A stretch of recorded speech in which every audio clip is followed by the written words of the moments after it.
झाड़ू लेकर उनको भगाने की बहुत ज्यादा जरूरत है। तो मुझे लगता है दिल्ली की जनता बाकायदा झाड़ू पकड़ेगी, इन्हें भगाएगी और कमल का ही फूल हर जगह खिलाएगी। दिल्ली जो बर्बाद हो रही है और खस्ता हाली के कगार पर है, ये वाकई में दिल्ली को बचाने का चुनाव है कि ये वाकई में आपदा है। एक चीज में अरविंद जी ने बहुत पैसा खर्च किया है और आवंटन बहुत ज्यादा है, वो है इश्तिहारों में। आप देखिएगा कि पिछले 10 सालों में 4000 गुना बढ़ा है इश्तिहारात पर जो खर्चा है। देखिए, केजरीवाल लगातार कुछ ना कुछ बोल रहे हैं, बहुत ज्यादा ही खौफजदा हैं। ये भी कह रहे हैं चुनाव दिल्ली को बचाने का है। दरअसल दिल्ली को बचाने का ही ये चुनाव है और बर्बादी से रोकने के लिए ये चुनाव बहुत जरूरी है और इसीलिए झाड़ू लेकर उनको भगाने की बहुत ज्यादा जरूरत है।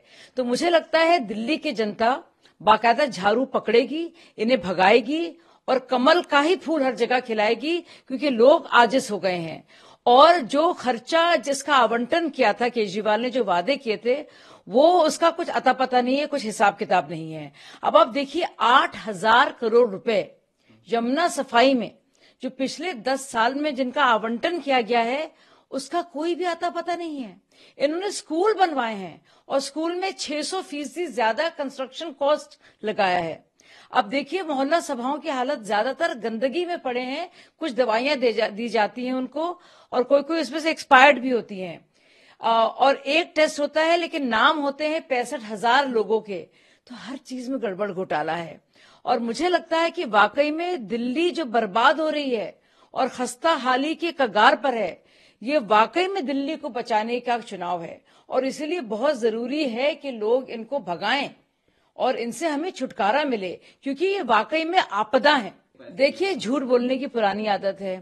खुद केजरीवाल बात करते थे यूपीए 2 की, अन्ना हजारे आंदोलन जब था और शुरुआती दौर में, और कहते थे किस तरह से एनपीएस बढ़े हैं, किस आधार पर लोन दिए गए हैं। तो देखिए, लोन वेव करना और लोन राइट ऑफ करना, किताबों को रिजॉल्व करना अलग चीजें हैं। और खुद आईआरएस अफसर हैं, रेवेन्यू के अधिकारी, वो जानते हैं, जानते हुए भी वो झूठ बोल रहे हैं। तो मतलब उनको पता है कि वो झूठ बोल रहे हैं, लेकिन जानबूझ के वो झूठ बोल रहे हैं। और ये भी वो जानते हैं कि इतने 20 राज्यों में अगर हम लोग हैं तो वो मोदी की गारंटी की वजह से हैं, क्योंकि एक विश्वसनीयता है कि अगर हम बात भी कर रहे हैं और जो चाहे वो अनाज हो, चाहे वो राशन हो, चाहे वो आवास योजना हो, चाहे आयुष्मान योजना हो, उसको तो केजरीवाल जी ले रहे हैं लोगों से और हम लोग लोगों के घर बेहतर करने का, उनको कुछ देने का काम कर रहे हैं कि उनसे छीनने का काम कर रहे हैं। एक चीज में अरविंद जी ने बहुत पैसा खर्च किया है और आवंटन बहुत ज्यादा है, वो है इश्तिहारों में।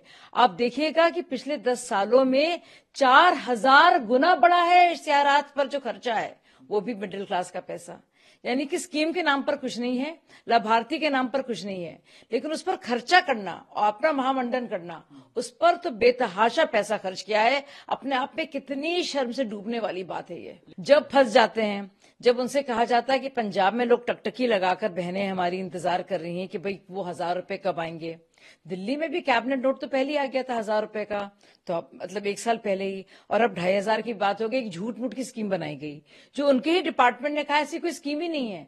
जब सरकारी योजना होती है उसका एक प्रारूप होता है, एक तरीके से वो बनाई जा, लेकिन आप बस फर्जीवाड़ा कर रहे हैं, डेटा इकट्ठा कर रहे हैं, लोगों से साइन करा रहे हैं।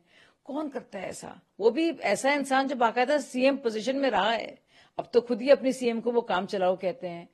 तो केजरीवाल जी कितना झूठ बोलते हैं। महाराष्ट्र में सब जानते हैं कि लोग कितने खुश हैं इस नीति से और उसके चलते ही कितना वहां के सरकार को दुआएं मिल रही हैं कि उन्होंने बच्चियों का, बेटियों का, माओ का कितना ख्याल रखा है। और वही केजरीवाल जी हैं।